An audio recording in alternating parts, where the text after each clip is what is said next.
Hello, welcome to Illinois Stories. I'm Mark McDonald in Washington, D.C. at the World War II Memorial. 104 World War II veterans from Central Illinois are here today. They've never seen this memorial before. Today, we're going to share that experience with them, courtesy of the Land of Lincoln Honor Flight.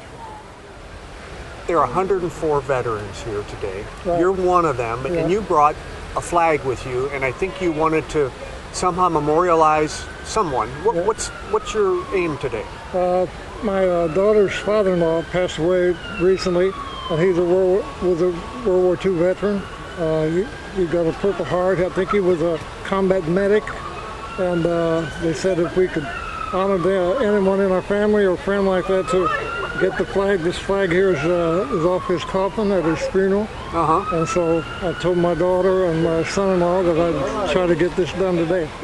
Yeah, and you got it done. And thank goodness you're here so I can talk to you. Well, but isn't that great? You got somebody to take your picture now. Yeah. You can take it back to your family. Fine. Yeah, wonderful. How does it feel being here today? Well, it's great. I've never been to Washington, and I just love it. Yeah. We're having a good time. You know what I couldn't help but notice when we got off that plane and got to Dulles Airport, that reception that those volunteers had for you all there, wasn't that incredible? That was wonderful. That was great. Didn't expect that. Yeah. What are you looking forward to next? Pardon? What are you looking forward to next here? Then we go to the Marine Memorial and the Navy Memorial and also Lincoln Memorial, a couple others. And then we go home again this evening. Go back home this evening. Harold, now I've run into several fellows like yourself today who are 90 or very close to 90 years old, and my question is, how the heck do you do it? How do you keep going at the pace you're going? You got to make up your mind that you're not going to watch that tube all the time and get up and be active. Get up and go. This is a good active day, isn't it? Yes, very good. I've enjoyed every bit of it. You were, during World War II, you were in what, for 4 years as an airplane mechanic? I went to Chanute Field and graduated from through the mechanics school there, and went to Florida for a short time, and then overseas. I was with the RAF detached service for several months, and then back with my unit again, and then got hurt on October the 10th, 1944. And talk about ironies. The way you got hurt is so unusual. It was very unusual because we were always cautioned of the props, of getting hit with a prop. But I stepped out that morning and it was pitch black dark, and these Jeeps had a little slit in them, for headlights, just barely could see. So they didn't see me and I didn't see them, and down the runway I rolled. You got hit by a Jeep on the runway? On the runway, oh my right goodness. In front of my airplane. Now, and that was bad enough injury to get you out, wasn't it? Yes, it was. They said it would take too long for rehab, so that was 1944. I was sent home, and then the following September, I got discharged. I got married the day I got discharged. That was a good day, wasn't it? Very good day, September the 6th, 1945. Tell me about this day here at this memorial. Yeah, what do you think? Oh, this is just wonderful. I couldn't imagine the huge, so big. And I never realized what I would see when I got here. I know. It's amazing. And you look at one end is the Lincoln Memorial. I had been here. I'd been here in 1950 with the Boy Scouts. We had a national jamboree at Valley Forge, and we got to come over here and we saw the Washington Monument. And I remember a little bit about it, but this has changed so much since then. My goodness, it's tucked in the perfect spot, right between the Washington and Lincoln. Beautiful, beautiful. Yeah. Couldn't be any nicer. And I'm glad this rain is held off today. It's starting again, though, isn't it? Yeah, sprinkling a little bit. Hey, thank you. Oh, thank you. Joe, you were in Manila? Yeah. And doing what? I was in the military police. I was a mess sergeant. You were a mess sergeant? Yes. Okay. That has to do with food. Yes. Or at least they called it food, right? That's right. Good. Good. It was pretty good where I was. Is that right? Yes. Yeah. I understand that in the Philippines, it got pretty hot there for a while. Were you there at a time when there was a lot of warfare going on? No, most of it was over. Yeah. I went there in 44 and come back in 46. Uh-huh. The war crimes trial was back in 45. Yeah. Do you think about those days very often? No. No, they wanted me to stay over and be second lieutenant. I said, I'm not interested. I said, I got a family. I want to go home. Yeah. Yeah, you wanted to get it behind you. Absolutely. But for some reason, you wanted to come here. Well, I thought it would be real interesting, yes. I was kind of hoping that Colonel Kenworthy, that was General Yamashita's personal bodyguard, I thought maybe I'd see a plaque or something to see if he might be mentioned over here or something, but I haven't seen anything about him. But and of course, I was 26 years old at that time, and he was a colonel, but you know, they advanced people pretty rapidly at that time, and he might not been any older than me at 26. Yeah. Now, do you mind if I ask you how old you are? Because at 26, you'd be near 90 now, wouldn't you? I am 90. You are. You look wonderful. Thank you. You look great. Yeah. How you feeling? Good. Reasonably good. I just got back from Florida. Been down there for 4 months for the winter. Yeah. Poor guy. Yeah. I don't have any money. Joe, thank you. Well, I'm glad to talk to you. Yeah, thank you. Thanks for asking me. Joe Dunbar, you have a wealth of experience as far as the military goes. I'm looking at your name tag, and it says U.S. Navy and Army Air Corps. Yes. How did that come about? Well, I was in the Naval Academy, the B-5 Department of the Navy. That was a cadet training. Okay, and I washed out as a naval cadet because I couldn't get celestial navigation. They might just well have written that in Chinese for all I was getting out of it. So, of course, if you couldn't make the grade, they washed you out.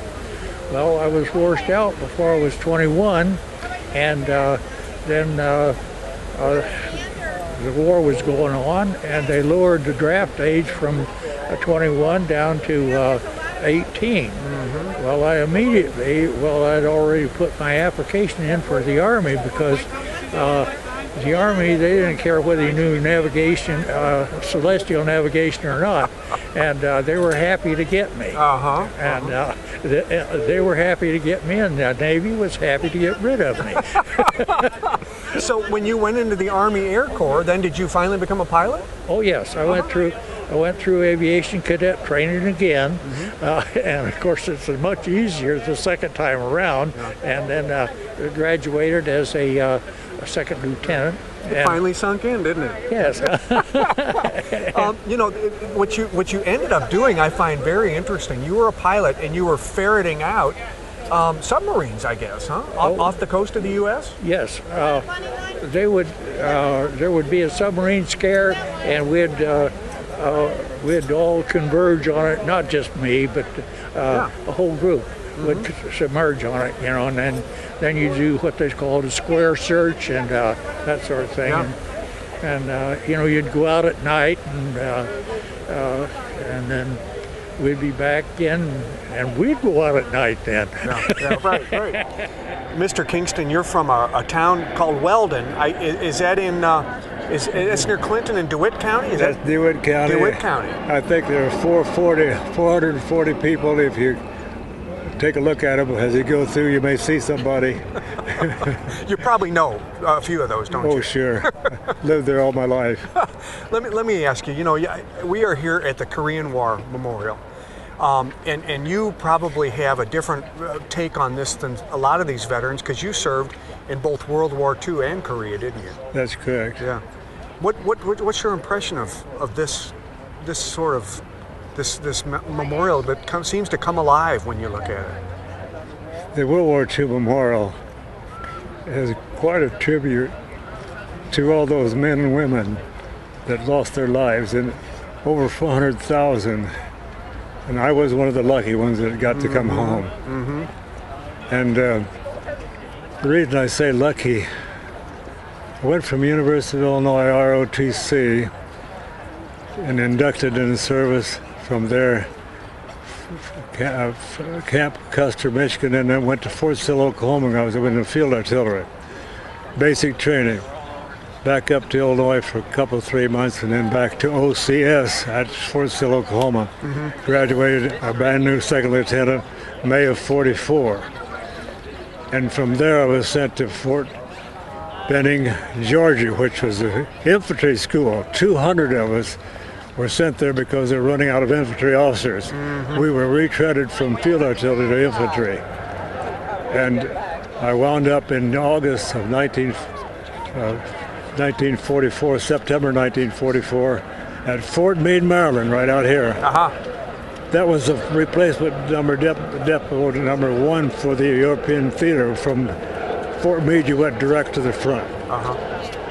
There was 60 of us, replaced 60 officers that had been there a year, and they went to the front. Some of them came back wounded. Many never came back because they hit the Battle of the Bulge. I missed it by the fact my name was on a piece of paper that said I stayed at Fort Meade for 15 months. I was at Dak House 3 months. We were guarding SS troopers in their own prison at Dak House. I bet that was interesting. That was where the cremation ovens, the gas chambers, they exterminated not only Jews, but they exterminated political prisoners that Hitler got rid of. And then when I got back home, I finished school, and my wife and I were married. But in 1950, I was recalled back into the service in the Korean conflict by President Harry Truman, and in September of '50. And our battalion went to now Fort Meade and Fort McCoy, Wisconsin. We trained men in the artillery that went to artillery centers all around the country. But 6 months left on my time of 2 years service, I was sent to Korea. And so I spent 6 months in Korea. Yeah, probably the coldest, were the coldest 6 months of your life? Well, we hit the monsoon season. And of course, that time it was warming up. But I was both at Chorwan and Kuma, which were 2 points of the Iron Triangle, beneath the 38th parallel. Panmunjom was where the negotiations of the Korean War, and the firing was stopped at that point after I got back home. So I came home twice from the service. There you go. And I wanted to stay there all the rest of my life. Came home twice alive. That's a pretty good score. That was not a bad score. Yeah, and you saw both memorials today, the World War II memorial. Now we're looking at the Korean memorial. That's true. What do you think when you look at these? Of all the men and women that fought for the freedom of this country, they gave their lives. They signed a blank check that when they went into service, they were willing to give their lives for this country. And for you and I, that means freedom by their lives. Frank Slagle, as we stand here in front of the Iwo Jima monument, do you have a connection to Iwo Jima? You look very interested in it. Not really. We wintered several winters down in Texas, and the original clay model was down there, and so we saw it down there, and it was so impressive. I wanted to look at the It's result. Immense, isn't it? Oh, when you get up next to it? Yes, it's very impressive. Yeah. Very impressive. Now, you're from Jacksonville, right? Yes. Okay. And you were in the Army Air Corps? Yes. Can you briefly describe what your service consisted of? Well, at my age, I got in at the tail end of the war, and I was in the aviation cadet program, but I didn't complete it until the war was over, and so that's about the extent of it. Did you stay in then, or when the war was over, did you come home? No, I came home then, and that's the length of it. You had not had a chance, I guess, to see the World War II monument. No, I hadn't. And that's why you're here today. Absolutely, no? yes. What were your impressions? Oh, I was blown away by it. It's really fantastic, and it just really is. And also, what amazed me is how many people came up and thanked us, and particularly I was amazed that there was a young couple, and they couldn't have been, if they were in high school, they were freshmen. And they stopped and smiled a little bit, and the boy kind of hesitated, and then he said, "Could I take a picture of you with her?" And I said, "Well, sure, you know." And so he did, and they both thanked me graciously. Now, at that age, you wouldn't think. Complete strangers. Complete strangers. Wow. At that age, so, you know, they had to be teenagers. Yeah. It's very humbling, and it really gets to you. So you were, to them, a real hero. Well, yeah, I guess so, yeah. That's wonderful. I don't look at it that way, but well, I guess but I was. it's wonderful. It also doesn't. Yeah. It kind of gives you hope too when you think that there are young people who are really thinking and reacting to what really happened in the world. Absolutely, I think that makes them aware of the tragedies of war. Yes. Mm-hmm. Thank you so much, Frank. Okay, thank you, Mark. It's been a pleasure.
Post, gun orders, remain as directed.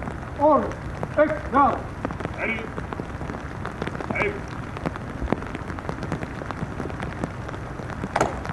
Easy. On.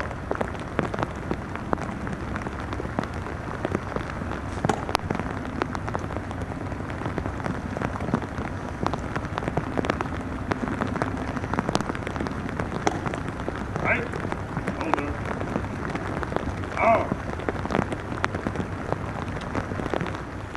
Well, Ed Bennett, you live in Springfield now, but when you were a teenager, an 18-year-old, you were from Decatur. From Decatur. And my wife was also from Decatur. Yeah. And you volunteered as an 18-year-old? Well, I went down to register for the draft on the day I was 18. Oh, okay. And it said I want to go with the next crew. Mm-hmm. So I went with the next crew from Decatur, which was 3 weeks later. Mm-hmm. You had, to me, a kind of an unusual, you were trained for an unusual occupation. I have not talked to any ambulance drivers. Well, there weren't many of us. I was in a very small company. And we were fortunate that we could drive instead of walk. You know, there were too many people who had to walk. Oh my goodness, but, we would have a chance to drive. We did see a tremendous amount of the country. Mm-hmm. And I got to see a lot of the country I'd never seen before. Well, and not only this country, but then you've ended up finally going to Europe and driving an ambulance during the war in Europe, didn't you? Where did you start and where did you end up? We started in Scotland, drove to southern England, then to France, then over to Belgium, then Luxembourg, Austria, and then into Germany. So you were actually following the front that started at D-Day, and you were following the soldiers on the invasion. Yeah, I went in 60 days after the invasion. 60 days after the invasion. Yeah. You were in the business where you didn't want to be busy. No, that's true. But you probably had a lot more to do than you had hoped for. We were very fortunate, and I was in Bastogne the night or 2 nights before it was surrounded, and I had tremendous amount of respect for those guys that was there. Oh my goodness! Just hard to believe. Yeah. When you now, after all these years, you come to Washington and you visit these memorials, what does it do to you? Oh, I think this is fantastic. I'm really impressed with this. And I had said I thought the Korean War was a forgotten war, but it was so real. So it was, it was very interesting to see. Yeah, I was with you. I was really struck by the eerie reality of the figures at the Korean Memorial. I was too. And I said the thing that surprised me, I didn't know everybody had ponchos then. I didn't realize the climate was apparently what it was. Yeah. So it was really surprising. It's been a wonderful day. Oh, I'll never forget this one. But it's been great. It's been great that you've devoted the time to this kind of a project too. Thank you. You're sure welcome. Harry Moore, it's been a kind of a long day, hasn't it? Sure has. We're in Dulles Airport in Washington. We're getting ready to get back on the plane to go back to Springfield. And actually, it's going to be a longer day for you because you have to go to Farmersville after you get to Springfield. Won't take me long. No. They'll be waiting for me. Yeah. Hey, let's talk about your service a little bit. I think it's interesting because I hadn't talked to anybody that was in the Coast Guard yet today. How did you happen to enlist in the Coast Guard, and what happened to you? Where did you go after you did that? Well, I took my boot camp in Manhattan Beach, New York. And they sent me to Boston, and then they put me on the ship, the North one. And we went to Greenland. Greenland? Do you now?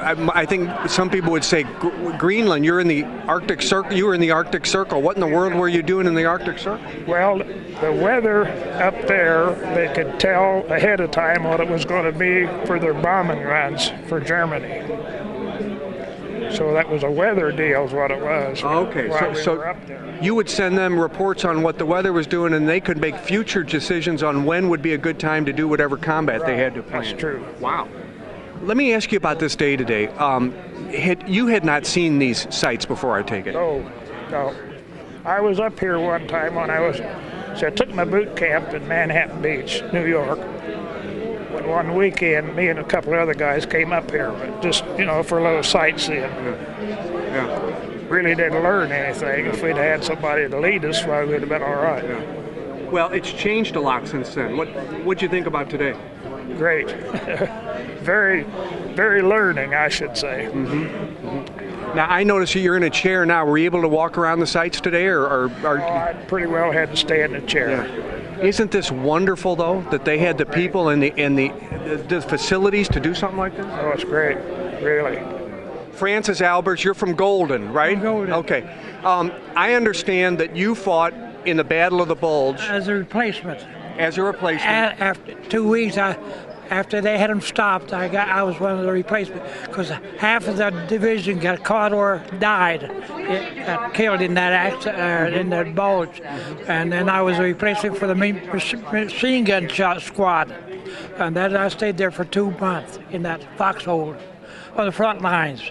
And then what about the Nuremberg trials? How did you work in that? Well, I didn't have enough points to come home, so they put me home. The 99th disbanded, went home to the U.S., and then the rest of us stayed to First Division at Nuremberg trial. That's why I filled my time out. Yeah. So I was one of the prison guards downstairs with Jodl and Keitel and Goering. Yeah. So. What did you think about what you saw today? It's a good trip for any serviceman and our World War II veterans. We appreciate that. I do especially. Yeah, it's a good trip, and the way it's put together. Yeah. Will Rogers said, "We can't all be heroes. Some of us get to stand and clap as they walk by." That's kind of how you feel here today with these 104 veterans on the honor flight. With another Illinois story at Dulles International Airport in Washington, I'm Mark McDonald. Thanks for watching.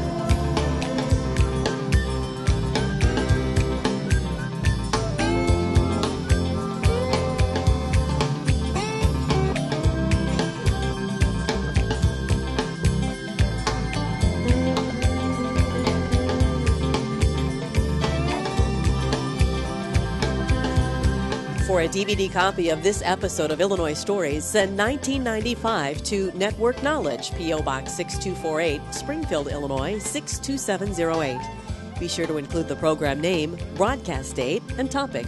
You may also order with your credit card by calling 800-232-3605 or by using our secure server by going online to networkknowledge.tv.